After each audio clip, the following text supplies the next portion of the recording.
magaca rasmiga ah ee dalkan waa Islamic Republic of Pakistan waana dal dhaca koonfurta Asia waa dalka shanaad ee ugu dadka badan dunida oo ilaa 250 milyan ayaa ku nool dhanka kalena waa dalka 33aad ee ugu dhulka weyn waxaana la aasaasay 1947 kadib markii uu ka xarig furtay dalka ay maanta sida weyn isku hayaan ee India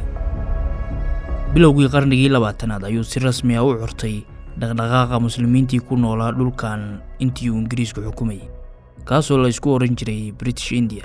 dhaqdhaqaaqaasina wuxuu u taagnaa kuna baaqayay in muslimiintu helaan dal u gaar ah hogaamiyaasha buddiga u ahaa asaaska Pakistan waxaa laga xusi karaa Allama Muhammad Iqbal oo ahaa abwaan iyo aragtiyahan muslim ah waxaana lagu tilmaamaa inuu yahay qofkii ugu horeeyay ee si cad u soo jeediya fikradda ah in muslimiintu helaan dal u gaar ah Maxamed Cali Janaax waa hogaamiyihii ugu weynaa ee dhaqdhaqaaqii Pakistan lagu aasaasay waxaana loo yaqaanaa aabaha Pakistan asaaska dalka Pakistan wuxuu soo maray marxalado muhiim ah waxaana si gaar ah taariikhda ugu xusan dhacdooyin door weyn ka ciyaaray in dalkan uu noqdo mid muslimiinta u gaar ah kana madax banaan Hinduuga All India Muslim League wuxuu ahaa xisbi siyaasadeed oo matalayay danaha muslimiinta Hindiya intii uu dhulkan ka talinayay Ingiriiska waxaana 1906 lagu aasaasay magaalada Dhaka oo hadda ah caasimadda Bangladesh ujeedada xisbigan loo aasaasayna waxay ahayd inuu difaaco xuquuqda danaha siyaasadeed iyo dhaqanka muslimiinta hogaamiyaasha ugu caansan ee xisbigan soo marayna waxaa laga xusi karaa Nawab Salimullah Khan oo ka mid ahaa asaasayaashii xisbigan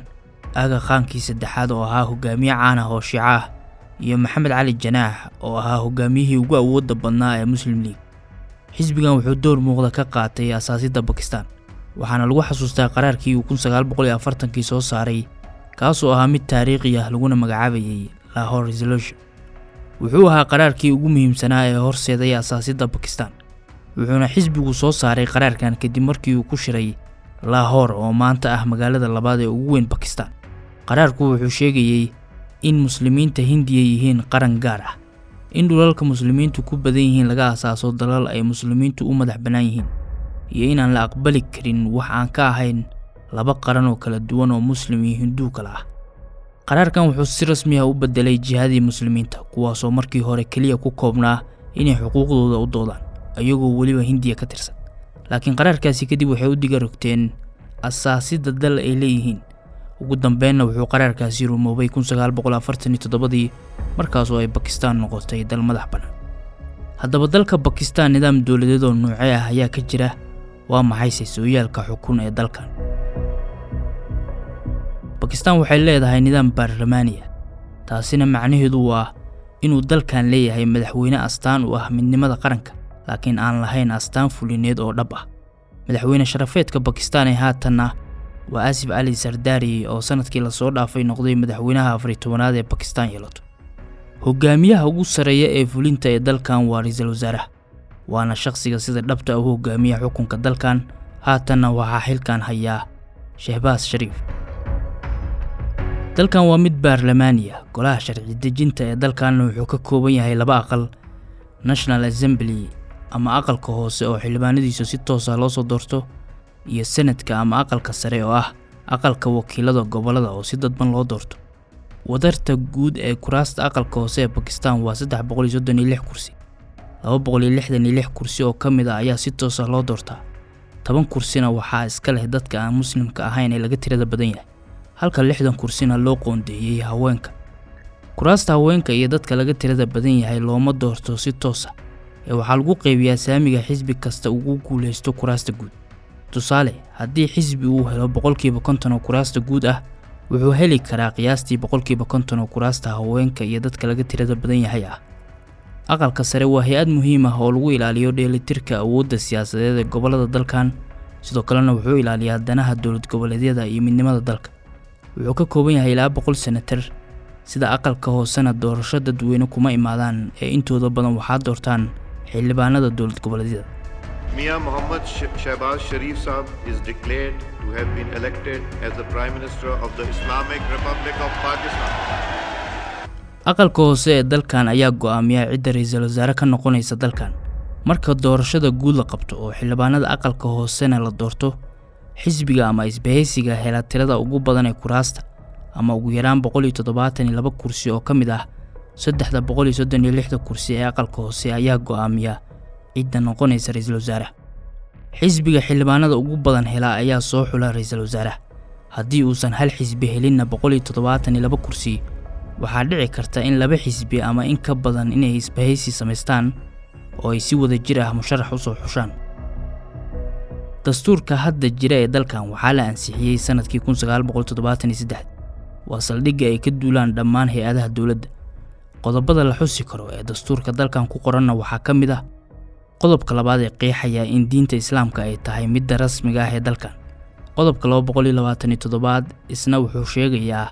in ay waajib tahay dhammaan sharciyada dalka inay waafaqaan shariicada islaamka. sharci kasta oo khilaafsan quraanka iyo sunnadana uu noqonayo mid sharci darro ah. dastuurka Pakistan wuxuu takooraa oo gaalaysiiyaa kooxda Ahmadiyya Muslim Jamaat oo uu aasaasay Mirza Ghulam Ahmed sanadkii 1889. kooxdan sababaha ay Pakistan u takoorto waxaa ka mid ah inay aaminsan yihiin inuu Nabi Ciise dhintay, in Mirza Ghulam yahay mid Alle uu soo diray si uu diinta u cusboonaysiiyo, isla markaana uu yahay nabi ruuxiya. waxaa laga mamnuucay inay meelaha publiga isugu yimaadaan iyo inay masaajida dhistaan. waxayna intooda badan u qaxeen dhanka dalalka galbeedka sida UK oo uu ku sugan yahay hogaamiyahooda Mirza Masroor Ahmed. Pakistan waa mid ka mid ah dalalka nidaamka federaal uu ka jiro, waxayna gobolada dalkan leeyihiin madax bannaani xadidan. Punjab waa gobolka ugu weyn uguna dadka badan dalkan, wuxuuna leeyahay saameyn weyn oo jaangoysa siyaasadda dalkan. Sindh waa gobol dhaqaale waxaana dhacda magaalada dekedda leh uguna weyn dalkan ee Karachi, waana caasimadda dhaqaalaha ee Pakistan. Khyber Pakhtunkhwa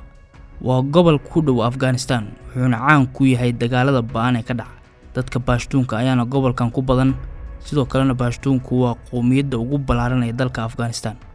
Balochistan waa gobolka ugu weyn Pakistan, wuxuuna caan ku yahay taariikhdiisa ku saabsan gooni-sutaagga. Pakistan gobolkan waxay u aragtaa mid muhiim ah oo lagama maarmaan ay tahay inuu ka mid ahaado Pakistan, wuxuuna xad dheer la wadaagaa Iran iyo Afghanistan, wuxuuna leeyahay kheyraad badan. labada gobol ee Gilgit-Baltistan iyo Azad Kashmir ma laha maqaamka gobolada kale ee waaweyn ee Pakistan oo kale. waa kuwa aan ahayn gobollo buuxa, balse waa kuwa dawladda Pakistan ay xukunto. caasimadda dalkan ee Islamabad kama mid ahan gobolada kale ee Pakistan, waxaana si toos ah u xukunta dawladda dhexe. goboladu waxay leeyihiin baarlamaan u gaar ah, ra'iisul wasaare iyo madaxweyne goboleed, waxayna si buuxda u hoos tagaan dawladda dhexe. marka aan eegno hay'adda garsoorka ee dalkan, waa mid faracyo badan leh, waxaana dalkan ka jiraan maxkamado kala duwan. maxkamadda sare ee qaranka waa midda ugu sareysa dalka, waana midda leh go'aanka ugu dambeeya. waxaana sidoo kale jiraan sida maxkamadaha sare ee gobolada oo gaarayaan ilaa 4 gobol ee waaweyn iyo Islamabad, waxayna xukumaan kiisaska laga keeno gobolada. waxaa jiraan maxkamado hoose sida kuwa degmooyinka, waxayna xukumaan kiisaska madaniga ah iyo dambiyada heerka hoose ah. waxaa dalkan ka jiraan maxkamado gaar ah, special courts, kuwaas oo u xil saaran kiisaska ku qotoma sida musuqmaasuqa, argagixisanimada iyo arrimaha qoyska. wuxuu sidoo kale dalkan leeyahay maxkamad federaal ah oo shareecada ah, waxay eegtaa oo hubisaa in sharciyada Pakistan ay la jaan qaadayaan shareecada Islaamka, waxayna awood u leedahay inay laasho sharci kasta oo ka hor imaanaya shareecada. axsaabta siyaasadeed ee waaweyn ee dalkan ka jira waxaa ka mid ah PMLN, PPP iyo BTI oo uu 1996 aasaasay Imran Khan. wuxuu ahaa ciyaaryahan kubadda cricketka ku caan ah, wuxuuna markuu xisbigan aasaasayay uu sheegay in uu yahay isbedel doon. muddo ilaa 4 sano ah ayuu ahaa ra'iisul wasaaraha Pakistan. bishii Abriil ee 2022 ayaana xilka looga qaaday mooshin laga keenay, waxaana kadib loo taxaabay xabsiga asigoona lagu soo eedeeyay musuqmaasuq iyo kicin dadweyne. tan iyo markii uu dalkan madax bannaanida helay ma soo marin ra'iisul wasaare muddo xileedkiisa 5 sano ah dhameystay, waxayna ra'iisul wasaarayaashii soo maray dalkan wajaheen afgambi ciidan, mooshin, iscasilaad iyo xukun ay ku riday maxkamadda sare ee dalkan. Nawaz Sharif oo dalkan 3 jeer ra'iisul wasaare ka noqday, waa uu awoodi waayay inuu 3 jeerba uu 5 sano dhameysto. mar xilka ayaa laga qaaday, mar waa la afgambiyay, marna maxkamadda sare ayaa xilka ka xayuubisay. Rawalpindi oo ah magaalada afraad ee ugu weyn Pakistan, waxaa lagu dilay 2 ra'iisul wasaare oo dalkan soo maray, waana liiqaad cali khan oo ahaa ra'iisul wasaarihii ugu horeeyay ee dalkan kaasoo la dilay 1951